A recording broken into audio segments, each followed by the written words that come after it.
खेतों में रासायन का अधिक इस्तेमाल कर हम पैदावार तो बढ़ा लेते हैं, लेकिन इससे कई बीमारियों का भी खतरा बना रहता है। अब समय आ गया है कि रासायनिक खेती को कम कर प्राकृतिक खेती को अपनाया जाए। जबलपुर में हुए एक चौपाल में प्राकृतिक खेती के नाम आयोजन में पहुंचे अतिथियों ने प्राकृतिक खेती को समय की जरूरत करार दिया है। जबलपुर के मानस भवन में यह आयोजन प्रदेश के लोक निर्माण मंत्री राकेश सिंह के द्वारा कराया गया था।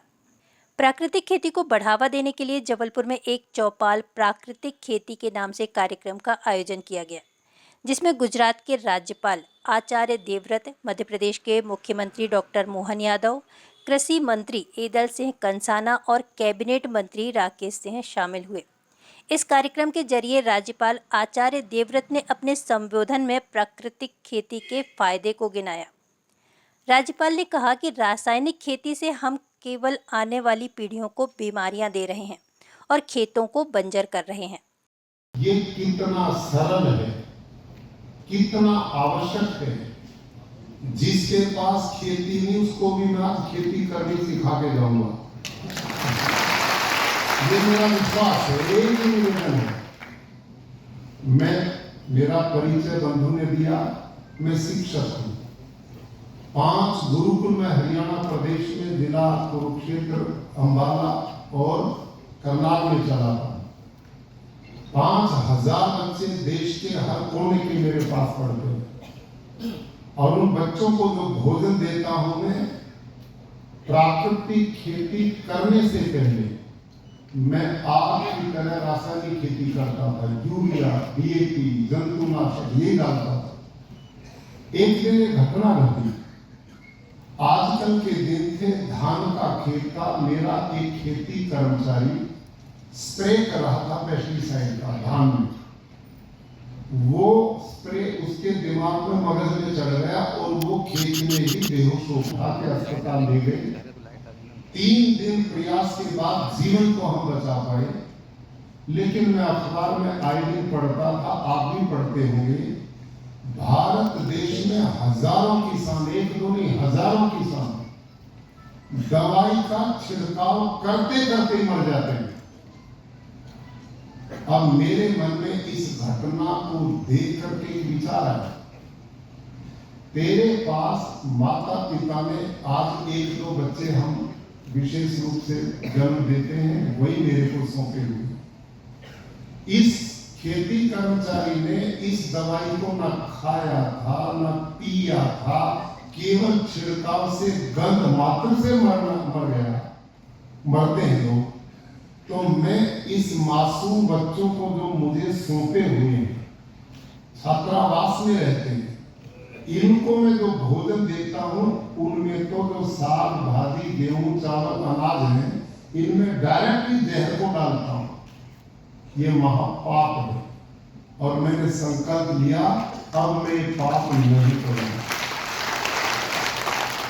वहीं मध्य प्रदेश के मुख्यमंत्री डॉक्टर मोहन यादव ने राज्यपाल के संबोधन को अद्भुत बताया। मुख्यमंत्री ने कहा कि किसानों को जागरूक करने के लिए इससे बेहतर संबोधन नहीं हो सकता। रासायनिक खेती के नुकसान तो हम सभी जानते हैं, लेकिन प्राकृतिक खेती को कैसे अपनाना है, यह आज हमने राज्यपाल जी से सीखा। और ये चलती रहे। हमारे लिए तो नर्मदा जी के भेड़ाघाट में डुबकियां लग रही थी, ऐसा लग रहा आनंद के साथ। क्या वो कभी वो नाव में आपके कहानी सुनाता, ये बंदर कूदनी है, फलाना है, ठिकाना है, ये वो है, सुनते रहो उसको बढ़िया ढंग से। लेकिन ये जो आपने अंदर की बात एक एक करके सिद्ध करके जो बताई, गाय के गोबर से जीवामृत जो बनाने की प्रक्रिया बताई, सच मानो मैं भी बहुत सारे सत्र में गया आया। भगवान जाने कैसे समझाते हैं, वो कौन समझता वो भी समझा के खुश और अपन भी खुश। ना उसको पल्ले पड़ी ना हमारे पल्ले पड़ी, बात खत्म हो गई। क्या मालूम क्या हो, ये जो दुनिया है ये ऐसे चलती जाती है, पल्ले नहीं पड़ती आखिर। अब ये सही तो बात है, वो जैविक खेती हमारा देने कितना विभाग के पैसे लगते रहते हैं। हमने बड़ा मुश्किल में पड़ जाए, मंत्रालय तो सब चलाना है, सरकार भी चलाना है। आप अंदर की बात अलग बता रहे हो, ये अलग संकट है। और ऐसा बता रहा हूँ कि दिल खोल के ही बता रहा हूँ कि मुख्यमंत्री ने कहा हाँ जो बता रही, ये समझने वाली बात है। लेकिन ये सही है कि जो सरलता से समझ में आ जाए। ये बिल्कुल, अब मैं आपकी बात को दूसरे ढंग से बताता हूँ। ये जितने लोगों के सामने हम बात कर रहे हैं, मैं भी उसमें शामिल हूँ। मैंने खुद ने भी खेती की है, तो मान के चलो माननीय महामहिम जी, हम में से किसी को ना यूरिया की थी, ना डीएपी की, ना कोई आदत ही नहीं थी। जबरदस्ती बुला के पकड़ के ला के ये डालना चाहिए तो ये हो जाएगा, ना ये हो जाएगा, पता नहीं क्या क्या हो जाएगा। ये जो चलाने वाले लोग, ये पश्चिम आधारित सोच के जो भी लोग थे, दुर्भाग्य से, जैसे हम सब जानते हैं कि हमको सबको मालूम है, आज डॉक्टर के पास जाओ तो कहता अरे जल गया, पानी डालना था, बहुत अच्छा हो गया। ऐसा पहले डालते थे, अरे कहाँ पानी डाल दिया तुमने, सब घाव बिगाड़ दिया। पहले बर्नाल लगाओ, ये लगाओ, वो लगाओ, उनकी घाव बड़ा हो जाए, जब तक उनको मजा ही नहीं आता था। और आज की पहले पानी डालो, ये जो समय के साथ समझ में आ रही, सच में जैसे नमस्कार का महत्व कोविड के बाद ही समझ में आया। जोरदार अभिनंदन करो हमारे लिए, आज ये उसी प्रकार का समय। भारतीय जो ज्ञान, भारतीय जो विधाएं, भारतीय गौमाताओं का महत्व, मैं केवल इतना ही बताना चाहूँगा माननीय आचार्य जी, कि हमने अपनी गौमाता के जो एक तरह से मध्य प्रदेश के लिए अभियान चलाया, और ये जैविक खेती के लिए भी कृषि मंत्री जी आप बैठे हैं, निश्चित रूप से ये जो गोपालन के लिए हमने प्रति गौशाला 20 की जगह 40 रुपये किया है, और गोपालन को बढ़ावा दे रहे हैं। हमने कहा कि जो दूध उत्पादन हमारा 9% देश में कंट्रीब्यूशन है, इसको 20% तक ले जाएंगे, और दूध उत्पादन से भी आय होती है। ऐसा नहीं कि दूध उत्पादन से आय नहीं होती। एक जाने अनजाने पाप हो गया था पुराने समय में, हमारी सरकार में नहीं हुआ, पहले से ही हुआ। उसमें भैंस का दूध खरीदने के मजबूर करना, गाय का दूध अवॉइड करना। तो तरीका क्या लगाया? तरीका ऐसा लगाया कि वो इसके फेट के आधार पे खरीदेंगे। अब वो कोई भी गाय, साहिवाल हो, गिर हो, ठाकुर हो, देसी या कोई सी गाय हो, उसमें वो फेट आता ही नहीं, वो भैंस के ही देते थे। वो खरीदने के लिए तो भैंस का वो फेट वाला दूध का पैमाना, और जितने दूध वाले बेचते सब गाय का दूध पानी मिला और गाय का दूध बेचने का काम चलाते। ये मतलब ये जो षड्यंत्र हुए काल के प्रवाह में, इन षड्यंत्रों के आधार पर ही अपनी बहुत सारी व्यवस्था बिगड़ी। ये उसी षड्यंत्र का हिस्सा था जिसके माध्यम से रासायनिक केमिकल खादों को बढ़ावा देना, खेती को मजबूर कर देना, हमारे गोवंश को अवॉइड करवाना। लेकिन मैं मान के चलता हूँ, हमने माननीय प्रधानमंत्री जी के नेतृत्व में और आप जैसे स्वनाम धन्य ऐसे विद्वानों के सानिध्य में संकल्प ले रहे हैं। मैं यहीं से घोषणा करता हूँ, हमारे बीच अटल सिंह कंसाना जी है, प्राकृतिक खेती के लिए प्रोत्साहन की योजना बनाई है। निश्चित रूप से हम सरकार से अनाउंस करेंगे। मैंने आपको आग्रहपूर्वक इसीलिए बुलवाया था कि अटल सिंह कंसाना जी मूल तक खुद किसान आदमी और खेती-बाड़ी और इस सब चीज़ें बहुत अच्छे से उनके रुचि से करते हैं। और मैं मान के चलता हूँ, जब ये पूरे समय जब भी कोई बैठेगा, विद्वान भी बैठे, लेकिन ऐसी सभा में अगर कृषि मंत्री भी बैठते हैं तो वो अपनी चीज़ों को समझाने समझने के लिए, और आप जैसे विद्वान के आने के बाद जब आपने प्रैक्टिकल करके दोनों चीज़ बताई कि आपकी स्वयं की खेती भी केमिकल की थी और आपने जो लाभ लिया और जिस ढंग से एक अभियान चला, निश्चित रूप से मध्य प्रदेश में तो बहुत अच्छी संभावना है, क्योंकि बड़े पैमाने पर भी प्राकृतिक खेती पूरे देश में कहीं की जाती तो सबसे ज़्यादा संख्या में हमारे मध्य प्रदेश में प्राकृतिक खेती होती है। ये आंकड़ा अपने पास, मैं मान के चलता हूँ आने वाले समय में हमारी मंडियों में भी 2 तरह के उपार्जन की व्यवस्था बनाएंगे और बिक्री की व्यवस्था भी करेंगे, ताकि हमारे किसानों जो प्राकृतिक खेती के आधार पर लाते हैं उनको वैसा महत्व मिले, उनको अलग से यह कठिनाई नहीं आए कि वो गेहूं में गेहूं एक जैसे गेहूं, अब वो तो क्या करें उसमें 6000 में 24 उनको अपने जो मूल महत्व है उस तरह से वो जाना जाए। इस सारे प्रबंधन को करने के लिए आपकी मौजूदगी में हम आपको आश्वस्त भी करते हैं, और ये अपने आप के लिए भी अच्छा रहेगा। आज तो मैं ज़्यादा भाषण नहीं दूंगा, पूरे मंच और आप सबको बधाई, बहुत बहुत धन्यवाद। एक चौपाल प्राकृतिक खेती के नाम कार्यक्रम का आयोजन करने वाले कैबिनेट मंत्री राकेश सिंह ने कहा कि रासायनिक खेती से भारी नुकसान हो रहा है, इसलिए किसानों को प्राकृतिक खेती के लिए आगे आना चाहिए। प्राकृतिक खेती ठीक एक जंगल की तरह है। जिस तरह जंगल में पेड़ पौधों को न तो यूरिया की ज़रूरत होती है, न ही डीएपी की, और न ही किसी तरह की दूसरी रासायनिक दवाइयों की। जंगल में अपने आप पेड़ खुद अपनी पैदावार करते हैं, कुछ इसी तरह की प्राकृतिक खेती को किसानों को अपनाना चाहिए।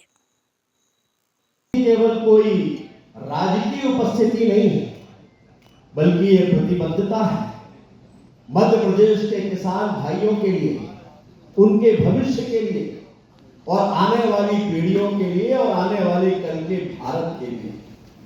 माननीय प्रधानमंत्री जी ने लाल किले की प्राचीर से जब आह्वान किया था प्राकृतिक कृषि को लेकर, तब उस समय लोगों को लगता था कि ये कोई नई बात है, ये हमारी संस्कृति का हिस्सा है। और आज देश में 5 लाख से ज्यादा किसान प्राकृतिक खेती को अपना चुके हैं। और हमें यह कहते हुए खुशी है कि इसी संकल्प को आगे बढ़ाने का काम आदरणीय आचार्य देवव्रत जी कर रहे हैं। हिमालय के पहाड़ों से लेकर और गुजरात के मैदानों तक प्राकृतिक खेती के बारे में न केवल वो जानकारी दे रहे हैं, बल्कि बड़ी संख्या में किसान प्रेरित होकर उसको अपना रहे हैं। मैंने आप सबके बैग में एक पुस्तक रखी है, आचार्य देवव्रत जी की लिखी हुई पुस्तक है। यह पुस्तक कोई सामान्य पुस्तक नहीं है, यह ज्ञान कोश है। ये वो ज्ञान है जो हजारों साल पहले हमारे ऋषि मुनियों ने हमको दिया था, जो पहले हिमाचल और बाद में गुजरात के राज्यपाल के रूप में न केवल कर्मठता से अपनी राजकीय जिम्मेदारियों का निर्वहन कर रहे हैं, बल्कि उसके साथ साथ पूरे देश में प्राकृतिक खेती के लिए एक अलग जगा रहे हैं। एक ऐसा नाम जिनको सुनते ही देश में सभी के मन में श्रद्धा का भाव पैदा होता है, ऐसे गुजरात के राज्यपाल आदरणीय आचार्य देवव्रत जी हमारे बीच में। जरा तालियों की गड़गड़ाहट के साथ ये कार्यक्रम में भोपाल में रहना था, उसके बाद में समय पर निकल गए, लेकिन मौसम खराब होने के कारण काफी देर तक एयरपोर्ट पर हवाई जहाज चक्कर लगाता रहा और ऐसा लग रहा था कि वे लैंड कर पाएंगे कि नहीं, लेकिन हमारे संवेदनशील मुख्यमंत्री जी ने कहा कि विमान वापस तो नहीं जाएगा, जितने चक्कर लगाना है लगाओ, लेकिन उतरेंगे हम जरूर से।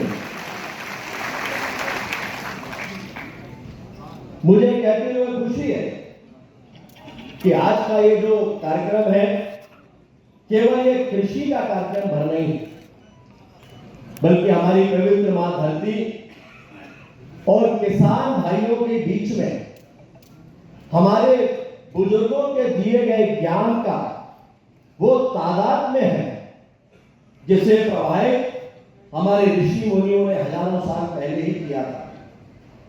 मेरे आज के इस कार्यक्रम की नींव उस समय रखी गई जब मैं गुजरात प्रवास पर गया था। मैं आदरणीय राज्यपाल जी से जब मिलने के लिए गया और जब वहां उनसे बात हुई तो मुझे लगा कि जैसे कोई साधक प्रकृति के साथ में संवाद कर रहा है और जिस गंभीरता के साथ में उन्होंने प्राकृतिक खेती के बारे में जानकारियां दी, मुझे लगा कि वर्षों पहले मैंने जैविक खेती पर यहाँ एक कार्यक्रम किया था। शायद उस समय पर मैं आचार्य जी से मिला होता तो प्राकृतिक खेती का ही कार्यक्रम होता, लेकिन उसी दिन ये तय कर लिया था कि प्राकृतिक खेती के लिए हम उन्हें आमंत्रित करेंगे और वे उसके बाद जबलपुर में पधारे